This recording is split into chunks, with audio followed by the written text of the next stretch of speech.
السلام علیکم ورحمۃ اللہ وبرکاتہ۔ صفحہ نمبر 5 اور آج آیات بھی زیادہ ہیں۔ اللہ تبارک و تعالیٰ کی توفیق سے کوشش کرتے ہیں کہ اسے مکمل کر سکیں انشاءاللہ۔ کتابچہ اپنے پاس رکھیں کیونکہ مضامین بھی آیات میں زیادہ ہیں، یہ دیکھنا پڑیں گی آیات آپ کو۔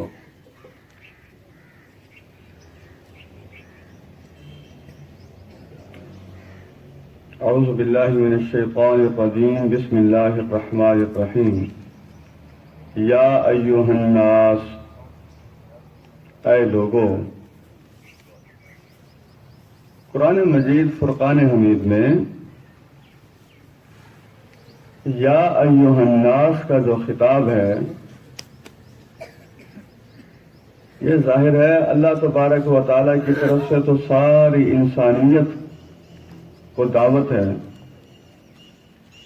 یہ الفاظ مبارکہ ہمارے لیے بھی ایک بہت بڑا پیغام رکھتے ہیں۔ وہ کیا پیغام ہے کہ ہم نے دنیا کے تمام انسانوں کو اللہ تبارک و تعالیٰ کا پیغام پہنچانا ہے۔ مرد و خواتین اللہ تبارک و تعالیٰ سے جب مانگیں تو زیادہ سے زیادہ مانگیں۔ ایک ہے کہ یہ دعا مانگی جائے کہ یا اللہ مجھے بستی خداداد کے مرد و خواتین کو دین اسلام کا پیغام پہنچانے کی توفیق عطا فرما۔ یہ بھی دعا ٹھیک ہے۔ ایک ہے کہ پاکستان کے لیے دعا مانگی جائے، ایک ہے کہ یہ دعا مانگی جائے کہ یا اللہ زمین میں جہاں جہاں آپ کی مخلوق آباد ہے اس ساری مخلوق تک دین اسلام کا پیغام پہنچانے کی توفیق عطا فرما۔ تو آپ خود دیکھیے کتنی خوبصورتی ہے اس میں۔ اور پھر ایک اور چیز اس آیت سے حاصل ہوتی ہے، آیت سے تو نہیں، آیت کے چھوٹے سے حصے سے۔ آپ دوبارہ اس لفظ پر غور کیجئے، یا ایھا الناس، اے لوگو۔ دنیا کے تمام انسانوں سے محبت پیدا کر دیتی ہے یہ آیت مبارکہ۔ یہ چھوٹا سا جملہ، یہ الفاظ، یہودی ہے، عیسائی ہے، بدھ مت ہے، سکھ ہے، ہندو ہے، کسی بھی مذہب سے تعلق رکھنے والا کوئی بھی فرد ہے، دائرہ انسانیت میں داخل ہے اور ان ساروں کا خالق اللہ تبارک و تعالی ہے۔ ان سب تک خالق کا پیغام پہنچانا، ان سب تک دین اسلام کی دعوت کو پہنچانا یہ ہماری ذمہ داری ہے۔ اور پھر یہ دیکھیے جو گفتگو کرنے والا ہے اس کے لیے نہایت ضروری ہے ایک بات، جسے وہ دعوت دے رہا ہے وہ دعوت سننے والا یہ سمجھے کہ یہ میری خیر خواہی کی بات کر رہا ہے، اس لیے اسے دعوت دینے والے سے محبت پیدا ہو جائے۔ اگر دعوت دینے والا تضحیک آمیز رویہ اختیار کرے گا یا تذلیل کرنے کی کوشش کرے گا تو اس کے پھر اچھے اثرات مرتب نہیں ہوں گے۔ ہمارے بھی جو دوست اپنے گھروں میں دعوت کا کام کرتے ہیں اور دعوت کا پیغام پہنچاتے ہیں، بچوں کو نماز کی دعوت دے رہے ہیں، بیوی کو شریعت کے احکامات کی پابندی کے بارے میں کہہ رہے ہیں، وہ انداز ایسا دل نشیں ہونا چاہیے کہ وہ دل میں اتر جائے۔ الفاظ ایسے بہترین ہونے چاہیے کہ وہ بچے اپنے باپ کو اپنا محسن سمجھنے لگیں۔ اگر جلے کٹے الفاظ ہوں گے اور ہر وقت تیر اور طنز اور تنقید کے تیر چلائے جائیں گے تو اس سے قطعاً ہم اچھے نتائج مرتب نہیں کر سکتے۔ آپ یقین جانیے یہاں ظاہر ہے سارے دین پسند لوگ بیٹھے ہیں، میں ایک بات کہتا ہوں، اپنی سوچ کے مطابق نہیں، قرآن و سنت کے مطالعے کے بعد۔ وہ باپ ہی کیا ہے جس سے بچے محبت نہ کرتے ہوں؟ وہ شوہر ہی کیا ہے جس سے بیوی محبت نہ کرتی ہو؟ اس فکر کو الٹ بھی کر لیجئے کہ وہ اولاد ہی کیا ہے جس سے باپ محبت نہ کرتا ہو، یا وہ بیوی ہی کیا ہے جس سے شوہر محبت نہ کرتا ہو۔ نبی اکرم صلی اللہ علیہ وسلم کا اسوہ حسنہ دیکھیے۔ اب ہم سارے اپنے گھروں میں جاتے ہیں، گھر میں جاتے وقت ہمارے جو فیس امپریشن ہوتے ہیں، چہرے کے تاثرات ہوتے ہیں، یہ اتنے بہترین ہونے چاہیے کہ گھر والے اگر خوش بیٹھے ہیں تو ان کی خوشی میں اضافہ ہوتا چلا جائے۔ نبی اکرم صلی اللہ علیہ وسلم کے بارے میں آتا ہے کہ آپ جب گھر تشریف لے جاتے تھے تو حضرت عائشہ رضی اللہ تعالی عنہا فرماتی ہیں جیسے گھر کا ایک ہر کونا گویا کہ مسکرا رہا ہوتا تھا۔ تو یہ کیفیت ہے اللہ کے رسول صلی اللہ علیہ وسلم کی۔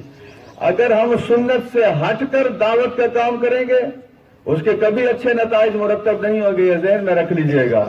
آج تک کوئی باپ زبردستی اپنے بچوں کو نمازی نہیں بنا سکا، آج تک کوئی باپ زبردستی اپنی بیوی کو شریعت کے تمام کاموں پر نہیں لا سکا۔ یہ دل کے معاملات ہیں۔ میں یہ نہیں کہتا کہ دعوت کا کام کرنا چھوڑ دیں، میں یہ کہتا ہوں دعوت کا کام سنت کے مطابق کرنا شروع کر دیں، اپنے رویے میں بہتری پیدا کریں، اپنے چہرے کے تاثرات میں بہتری پیدا کریں، اپنے الفاظ کے چناؤ میں بہتری پیدا کریں۔ یعنی مولانا مودودی رحمت اللہ علیہ، آپ دیکھیے جب ان کی بیوی اپنے بچوں سے یہ کہہ رہی تھی کہ نماز پڑھا کرو، لوگ کیا کہیں گے کہ مولانا مودودی رحمت اللہ علیہ کے بچے ہو کر نماز نہیں پڑھتے۔ اب اگر ایک عام آدمی ہوتا تو وہ بیوی کے بارے میں کہتا کہ زبردست، بہت اچھی بات کی ہے، بچوں کو اور لتاڑتا۔ لیکن مولانا مودودی رحمت اللہ علیہ نے کیا فرمایا تھا اس موقع پر؟ آپ نے اپنے بچوں سے کہا کہ نہیں، اگر میری خاطر نماز پڑھتے ہو تو پھر نماز پڑھنے کی ضرورت نہیں ہے۔ نماز پڑھنی ہے اللہ تبارک و تعالیٰ کی بندگی کے لیے، نماز پڑھنی ہے اللہ تبارک و تعالیٰ کی عبادت کے لیے۔ تو میں یہ دوبارہ گزارش کروں گا، نرمی پیدا کریں، خوش اخلاقی پیدا کریں، اس کے اثرات انشاءاللہ بہت اچھے مرتب ہوں گے۔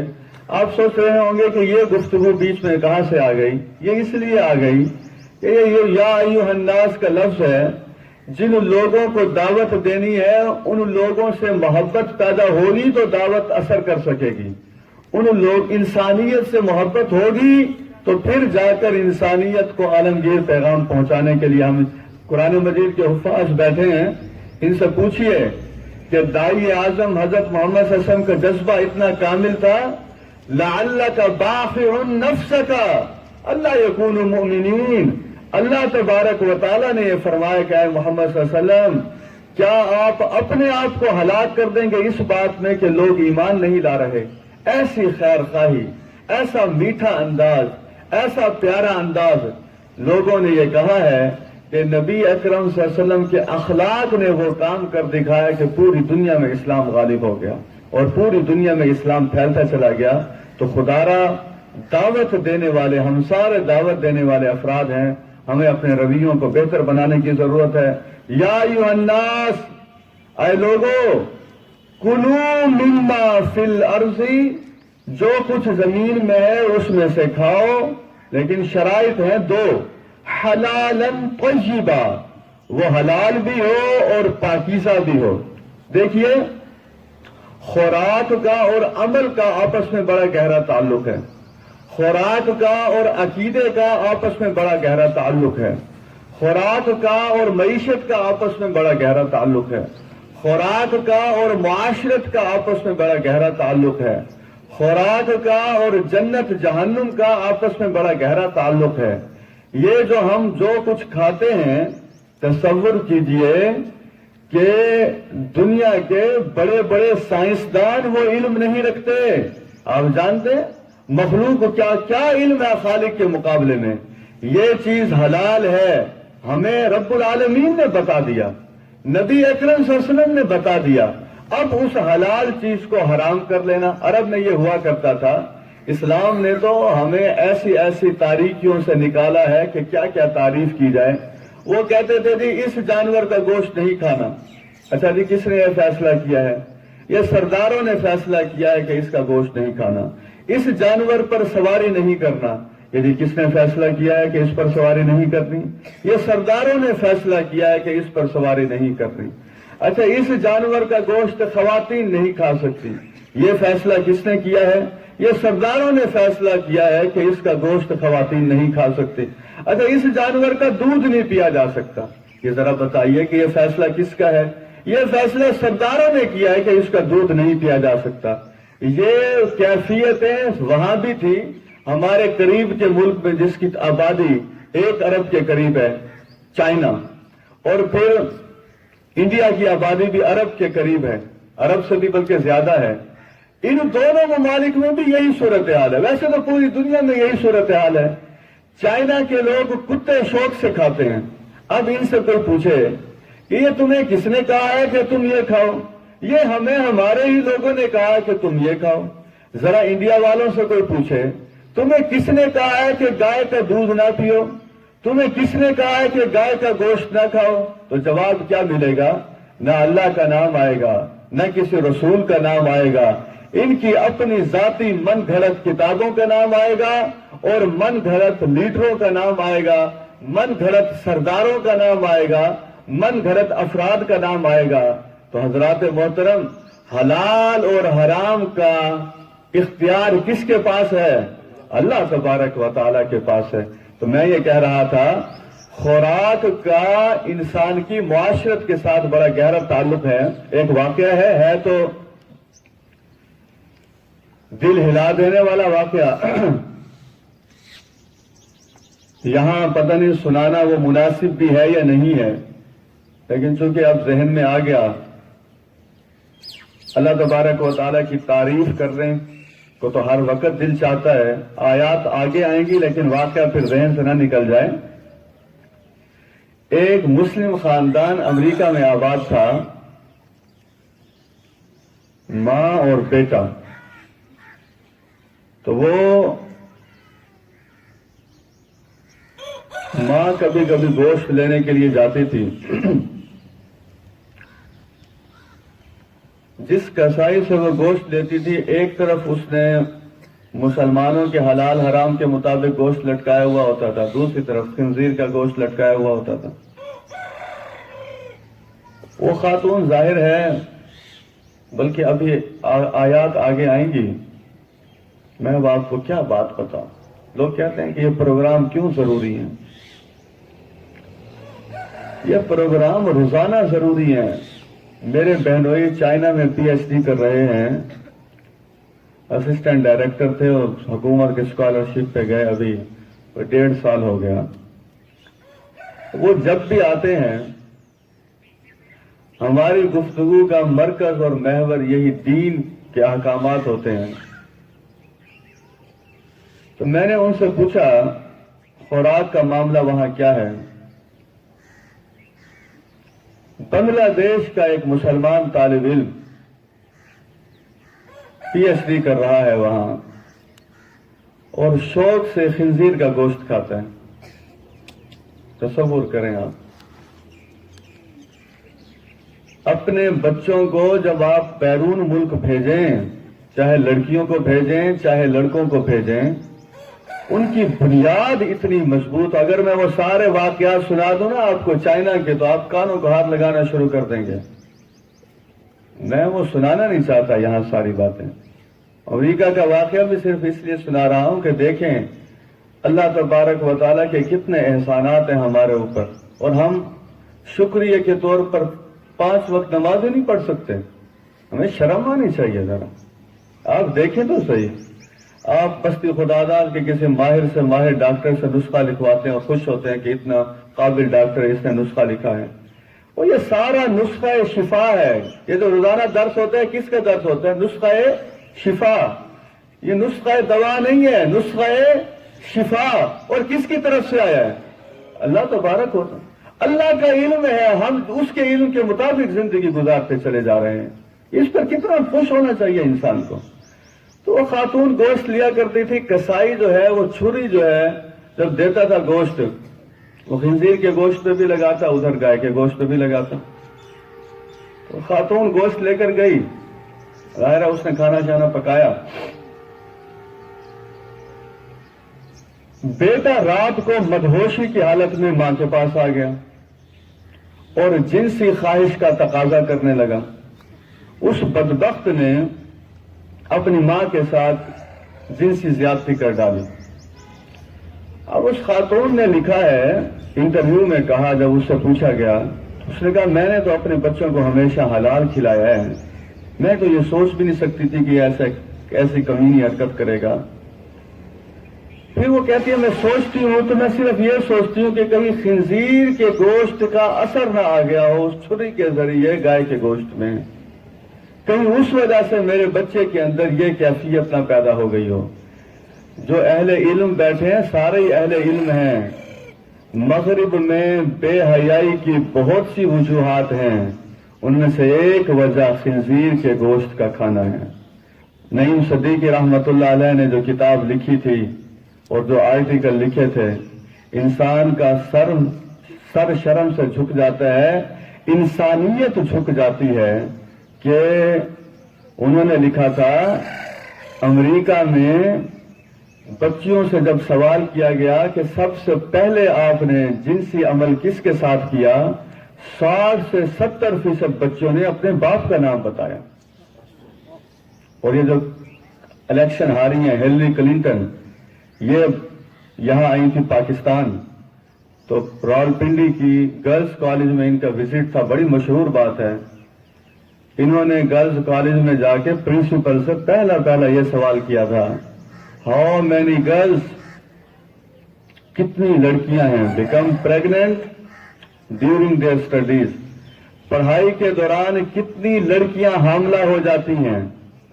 تو پرنسپل نے جواب دیا دیر از نو ون، ہمارے تو ایک بھی نہیں ہے لڑکی الحمدللہ، میٹرک کی ہو، کالج کے تو بعد اگر انٹرمیڈیٹ بی ایس سی کی سطح پہ ہے یا B A B S C کی سطح پہ، نے کہا ہماری تو کوئی ایک لڑکی پریگننٹ نہیں ہوتی۔ اس نے کہا in our country nearly 80% girls become pregnant during their studies, ہمارے ملک میں 80% لڑکیاں حاملہ ہو جاتی ہیں۔ تو یہ سارا خراج تحسین کسے جانا چاہیے؟ اس ذات کو۔ ہم نے ایک چیز کو سنبھالا ہے تو دیکھ لیں الحمدللہ ہم کتنے بہتر جا رہے ہیں۔ پوری شریعت کو سنبھال لیں تو دنیا میں ہمارے جیسا کوئی ہوگا، بلکہ دنیا پھر ہمارے پاس آئے گی کہ ہم تمہارے جیسا بننا چاہتے ہیں۔ تجارت میں سنبھال لیں، معیشت میں سنبھال لیں، معاشرت میں سنبھال لیں، ثقافت میں سنبھال لیں، دعوت میں سنبھال لیں، گفتگو میں سنبھال لیں۔ یہ ابھی مولانا صاحب بتا رہے تھے عدالت کے قوانین کے حوالے سے سنبھال لیں، شریعت ساری کی ساری آپ سنبھال لیں، لوگ یقین کریں رونا شروع کر دیں گے۔ آج آپ کمانے کے لیے وہاں جاتے ہیں، آپ کی کرنسی کہاں ہوگی، لوگ پھاگ کے آئیں گے، مظلوم سارے کے سارے آپ کے پاس آ جائیں گے کہ ہم ظلم سے بچنا چاہتے ہیں، ظلم سے بچنے کے لیے صرف ایک ہی چیز ہے۔ تو میں یہ کہہ رہا تھا خوراک کا ذہنیت کے ساتھ بھی گہرا تعلق ہے، خوراک کا عبادت کے ساتھ بھی بڑا گہرا تعلق ہے۔ اب آپ دیکھیے کبھی کبھی ذہن میں سوچ آتی ہے تو خیر سوچ، میں تو اپنی سوچ کو ظاہر اچھا ہی کہوں گا، آپ کے سامنے رکھتا ہوں، آپ خود سوچنے کی اچھی ہے کہ نہیں ہے۔ پاکستان میں سب سے بڑا مسئلہ ہے کرپشن۔ کرپشن کا مطلب یہ ہے رزق حرام، رزق حرام کا دوسرا نام ہی ہم نے کرپشن رکھا ہوا ہے۔ اب جو کرپٹ معاشرہ ہو وہاں نماز، کہتے ہیں کہ جو ایک نوالا حرام کا کھا لیتا ہے اس کی 40 دن کی فرض عبادت قبول نہیں ہوتی۔ اب مجھے بتائیے وہ جس کی ساری پلیٹ ہی حرام کی ہو اس کا کیا بنے گا؟ خواتین کہتی ہیں ہمارا اس مضمون کے ساتھ کیا تعلق ہے؟ میں خواتین سے پوچھتا ہوں، گھر کے اندر کھانے پینے کا سارا نظام انہی کے ہاتھ میں ہے، شوہر کی، بھائی کی، باپ کی آمدن پہ اگر یہ نظر نہیں رکھیں گی، جو کچھ کھلا رہی ہیں اور خود کھا رہی ہیں، نبی اکرم صلی اللہ علیہ وسلم کی حدیث ہے کہ جو رزق حرام سے، بلکہ ایک عالم کہہ رہے تھے حرام کو تو رزق ہی نہیں کہنا چاہیے، بس حرام ہی کہنا چاہیے، وہ رزق کیا ہے، لیکن ایک لفظ استعمال ہو چکا ہے۔ حرام ذرائع سے جو جسم پلتا ہے، نبی اکرم صلی اللہ علیہ وسلم نے فرمایا وہ جہنم کی آگ کے قابل ہے کہ وہ وہاں جلے گا۔ تو یہ عورتوں کی ذمہ داری بنتی ہے. ہم نے عورتوں کو اور کام پہ لگا دیا ہے. خواتین کی یہ ذمہ داری نہیں ہے کہ وہ ملازمت کر کے اپنے شوہر کو کما کے کھلا کے بچوں کو. ہاں اگر کوئی عورت کچھ اپنے شوق سے کرنا چاہتی ہے اسلام نے پابندی نہیں لگائی. یہ بیچاری خواتین جو ہیں یہ انسانیت کی نسل کو جو آگے بڑھاتی چلی جا رہی ہیں, یہی ان کی خدمت انسانیت کے لیے ایسی ہے کہ اس کا شکریہ ادا نہیں کیا جا سکتا. اسلام نے تو ان پر کوئی اضافی بوجھ ہی نہیں ڈالا. ایک خاتون زندگی میں 4-5 مرتبہ 3-4 مرتبہ ان مراحل سے جو گزرتی ہے, ساری انسانیت مل کر اسے سلام پیش نہیں کر سکتی. ذرا سوچیں تو صحیح. ایسے تھوڑا ہے کہ ماں کا درجہ باپ کے مقابلے میں 3 گنا زیادہ رکھ دیا گیا حسن سلوک کے حوالے سے.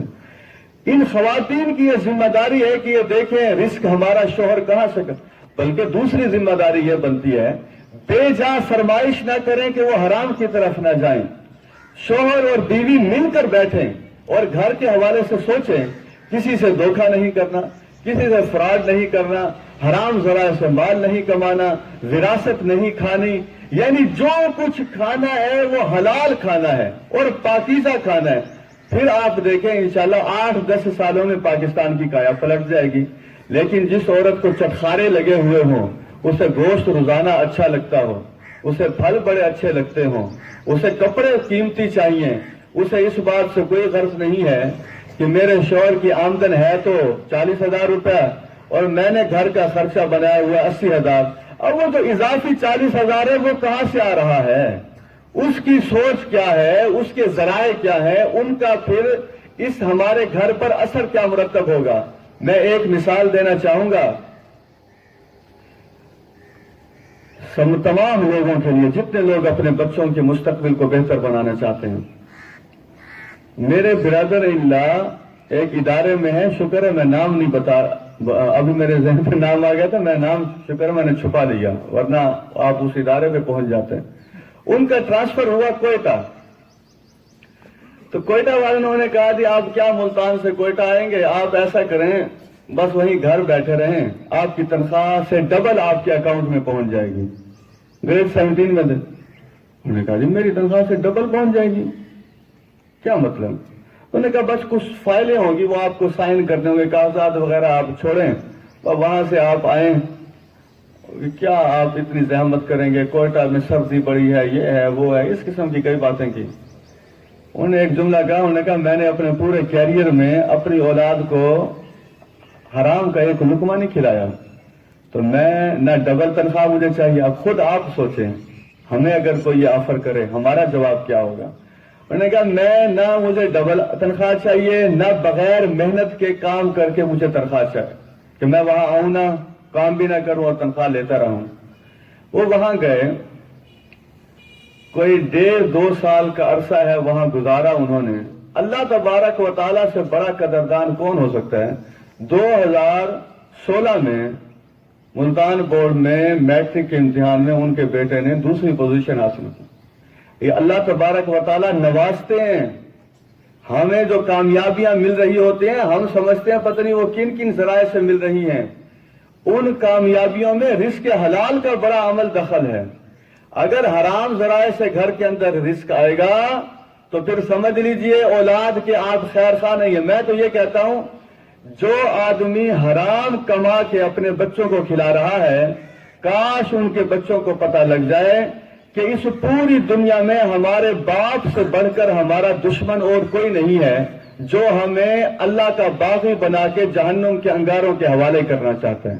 اس قسم کے جذبات ہمارے پیدا ہوں گے انشاءاللہ, تو پھر آپ دیکھیے بچے جو ہیں وہ گریبان, میں یہ نہیں کہتا کہ گریبان پکڑنے والدین کا, وہ بچے جو ہیں ایسے ہونے چاہیے کہ وہ والدین کو ہلا کے رکھ دیں. عمر بن عبدالعزیز رحمت اللہ علیہ کے بارے میں آتا ہے کہ ان کا سالہ فوت ہوا, وہ نماز جنازہ پڑھ کر آئے تو لوگ, ظاہر خلیفہ وقت تھے, لوگوں کے بڑے مسائل ہوتے ہیں. وہ میں اگلے دن احادیث پڑھ رہا تھا, پھر میرے ذہن میں سوال آیا کہ نبی اکرم صلی اللہ علیہ وسلم اور صحابہ کرام بعض اوقات اذان کے بعد نا اقامت ہو جاتی تھی اور اس کے بعد جماعت کھڑی نہیں ہوتی تھی, لوگوں کے مسائل ہوتے تھے وہ ڈسکس کرتے تھے کہ ہمارا یہ مسئلہ, اللہ کے رسول صلی اللہ علیہ وسلم اسے حل کرتے تھے, صحابہ کرام بھی. میں نے سوچا ہمارے امام جو ہیں یہ کیوں ایسا، ہمارا تو کبھی ایسا نہیں ہوتا، بس کہ خدا داد میں اقامت ہو جائے اس کے بعد امام صاحب مصلی پہ کھڑے ہوں. کبھی ایسا آپ نے تاریخ میں واقعہ نہیں دیکھا ہوگا کہ کوئی مسئلہ ہے آدمی ڈسکس کر رہا ہو امام صاحب اسے حل کر رہے ہوں. پھر میرے ذہن میں ایک جواب آیا کہ پاکستان کے جتنے امام ہیں مساجد کے، ان کے پاس اختیارات کیا ہیں؟ وہاں تو امام کون ہوتا تھا؟ خلیفہ وقت. وہاں امام کون ہے؟ فلاں علاقے کے گورنر ہے اور وہ امام بھی ہے. آج آپ بستی خداداد میں آپ کی جو مسجد الفلاح ہے بھی، اس میں کسی ملتان کے کمشنر کو امام مقرر کر دیں، پھر آپ دیکھیں اقامت کے بعد کتنے مسائل کھڑے ہوتے ہیں اور کیسے پھر حل ہوتے ہیں. تو یہ جتنے با اختیار لوگ ہیں، معذرت کے ساتھ کہیں میری بات کا غلط مطلب نہ لے لیجئے گا کہ جو ائمہ یہاں بیٹھے ہیں وہ میرے خلاف ہو جائیں کہ جی عبدالصمد صاحب نے ہمارے خلاف بات کر دی ہے. انما الاعمال بالنیات، اعمال کا دار و مدار نیتوں پہ. قطعاً میری ایسی سوچ نہیں ہے. اللہ تبارک و تعالیٰ ان لوگوں کو اور زیادہ تقوی اور طہارت عطا فرمائے. میں تو صرف اس حوالے سے کہہ رہا تھا کہ با اختیار لوگ ذرا مسجدوں میں آنا تو شروع کریں، پھر دیکھیں کہ کیسے مظلوم لوگ سوالیہ چہرے لے کر اور پرچیاں لے کر اور اپلیکیشنز لے کے ان کے پاس آتے ہیں. تو بھائی وہاں تو مسائل مساجد میں حل ہو رہے ہیں. عمر بن عبدالعزیز رحمۃ اللہ علیہ آئے، تھکے ہوئے تھے، آ کے لیٹ گئے. تو ان کے بیٹے نے کہا ابا جان وہ لوگ مسجد میں اکٹھے ہیں، ان کے بڑے مسائل ہیں. تو انہوں نے کہا بیٹے میں تو اب تمہارے ماموں کے تدفین کے بعد آیا ہوں اور تھکے ہوئے. اچھا ہم عمر بن عبدالعزیز رحمۃ اللہ علیہ کے بارے میں پڑھتے ہیں، ہم سمجھتے ہیں کہ بڑے بزرگ ہوں گے، کوئی 70 80 90 سال کے کوئی بزرگ ہوں گے. یہ ہارون رشید رحمۃ اللہ علیہ کا نام ہم بھی جب چھوٹے ہوتے تھے کتابوں میں استادوں سے سنتے تھے، میں یہ سمجھتا تھا کہ یہ بڑے بزرگ ہوں گے، کوئی 80 90 100 سال کے ہوں گے. وہ جب پڑھا تو ان دونوں کی عمریں 40 سال ہیں، 40 سال یا 41 سال. یہاں جتنے افراد بیٹھے ہیں 40 سال والے، وہ ذرا ان کی ہسٹری پڑھ کے دیکھیں. ہم تو ابھی 40 سال میں فیصلہ کر رہے ہوتے ہیں کہ ہم نے کرنا کیا ہے. وہ 40 سال میں اپنی کامیاب اننگز کھیل کے دنیا سے بھی چلے گئے، آج تک ان کا تذکرہ ہو رہا ہے. عمر بن عبدالعزیز رحمۃ اللہ علیہ سے جب ان کے بیٹے نے یہ کہا کہ ابا جان لوگ مسجد میں آؤں، انہوں نے کہا بیٹے لوگوں کو کہو کہ میں ظہر کی نماز میں آؤں گا مسجد میں تو وہاں ان کے مسائل میں حل کروں گا. میں کافی تھکا ہوا ہوں، اب میں لیٹنا چاہتا ہوں. اب میں نے سارا واقعہ اس لیے بیان کیا، یہ بات سنانے کے لیے. جب اولادیں ایسے ہو جائیں گی تو پھر پاکستان سے کرپشن بھی دور ہو جائے گی. وہ بیٹا باپ کو دیکھتا رہا، پھر کہنے لگا ابا جان کیا آپ کو یقین ہے کہ آپ سونے کے بعد اٹھیں گے اور پھر ظہر کی نماز میں چلے جائیں گے؟ سمجھ گئے بات کو؟ یعنی فوری مسائل حل کریں. باپ بھی پھر خوف خدا رکھنے والا تھا، فوراً اٹھ بیٹھے. ہمارے تو یہاں کوئی دوست آ جائے، بڈانی صاحب بہتر جانتے ہوں گے، دوست آ جائے ہم کمرہ بند کر دیتے ہیں. اب جی 2-2.5 گھنٹے صاحب مصروف ہیں. باہر والا آدمی سمجھتا ہے کہ شاید آج پوری دنیا کے معاملات اس کے پاس آئے ہوئے ہیں، اس لیے بڑا مصروف. وہ کیا مصروف ہے؟ گپے لگا رہے ہیں اندر بیٹھ. یہ وقت امانت ہے سائلین کا. ہم میں سے جتنے سرکاری ملازم بیٹھے ہیں بشمول میرے، میں درس قرآن تو اللہ کی توفیق سے دینے کی کوشش کرتا ہوں. ہمارے ایک دوست ہیں، وہ کلاس ایک مرتبہ چیک کر رہے تھے، میری کلاس تھی 9:10 پہ، تو میں 9:09 پہ پہنچا وہاں کلاس میں. تو کہنے لگے عبدالصمد صاحب آج بچ گئے آپ. میں نے کہا کیا؟ میں نے فون کرنا تھا آپ کو کہ درس قرآن دینا بھی اچھی بات ہے لیکن وقت پر کلاس پڑھانا اس سے زیادہ اچھی بات ہے. تو یہ کیفیت ہونی چاہیے. ذمہ داری سنبھالیں اپنی. اب بیٹھے آسان سا گپے لگائے جا رہے ہیں، کنٹین پہ بیٹھے ہیں گپے لگائے جا رہے ہیں، وہ وقت حلال کما رہے ہیں. کیا کیفیت ہے اس کی؟ کیا بنے گا اس کا؟ ذمہ داری پوری کریں اپنی. تو عمر بن عبدالعزیز رحمۃ اللہ علیہ فوراً اٹھے. فوراً اٹھنے کے بعد بیٹے سے کہا لوگوں کو مسجد میں اکٹھا کرو تاکہ میں وہاں جا کر ان کے مسائل حل کروں. حضرات محترم اسی ایک آیت کو تو کم از کم مکمل کر لیں. تو پہلی بات یہ طے ہو گئی انشاءاللہ آج کے بعد ہمارے گھروں میں حلال پکے گا اور پاکیزہ پکے گا. اچھا ایک اور بات بھی سمجھ لیں، حلال چیز بھی ہو، اسے حاصل کرنے کا ذریعہ بھی حلال ہو. اب بکری حلال ہے، کسی ہمسائے کی بکری اپنے گھر میں ذبح کر کے کھا جائیں، کہیں جی ہم حلال کھا رہے ہیں. حلال چیز بھی ہو اور اس کے لیے جو سورس استعمال کیا جائے وہ بھی کیا ہو. اب رشوت کے پیسے، وہ کہتے ہیں جی ہم حلال جو ہے نا، اچھا یہاں آیا ہے کہ کھائیں. یہ بڑے بدبخت لوگ ہیں جن کی نیتوں میں فطور ہوتا ہے، وہ قرآن کے الفاظ کو کہتے ہیں جو قرآن مجید نے فرمایا ہے حلال کھائیں، تو یہ تو کھانے پینے کے بارے میں ہے. یہ جو پیسے ہم رشوت کے لیتے ہیں وہ ہم کھاتے تھوڑے ہیں. وہ تو ہم ایک صاحب تھے، وہ رشوت ہاتھ میں نہیں لیا کرتے تھے، جیب میں ڈال دیں. واہ بھائی واہ، آپ کو بڑا خوف خدا آ گیا ہے. اس جیب میں ڈالیں، اس جیب میں ڈالیں، اس اکاؤنٹ میں، میرے اکاؤنٹ میں ٹرانسفر کر دیں. یہ کون سی شریعت میں آپ کو مسئلہ صاحب پتہ لگ گیا کہ آپ جیب میں نہ ڈلوائیں، اکاؤنٹ میں ٹرانسفر کروا لیں آپ جا کے. او بدبختو، شرم کرو، حیا کرو، خدا کی آیات کے ساتھ مذاق کرتے ہو. یہ کھانے کا مطلب یہاں میں محاورتاً استعمال ہو رہا ہے. کھانے کا مطلب یہ ہے کہ تم جتنی چیزیں استعمال کرو وہ حلال اور پاکیزہ ہونی چاہیے. فروٹ لے کے تمہیں بڑا اچھا لگتا ہے. ہم نے کبھی جناب گھر میں کھانا نہیں کھایا، شنگریلا باربیکیو پہ کھاتے ہیں. بھائی صاحب آپ کی تنخواہ کتنی ہے؟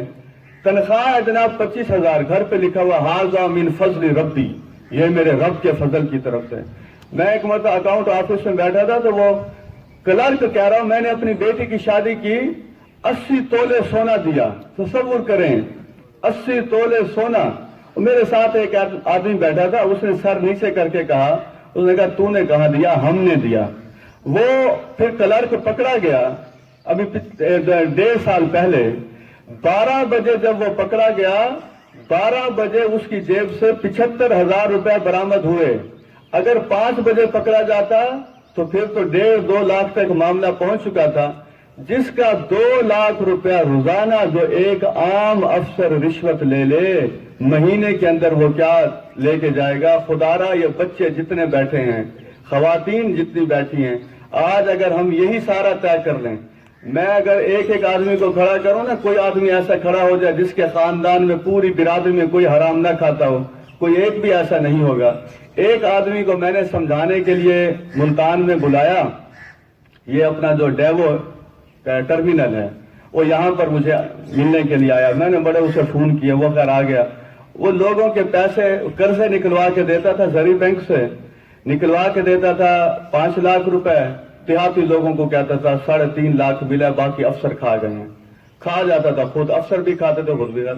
میں نے اسے کہا، میں نے کہا آپ کیا جواب دیں گے اللہ تبارک و تعالیٰ کو؟ میں اس وقت BA میں پڑھتا تھا غالباً.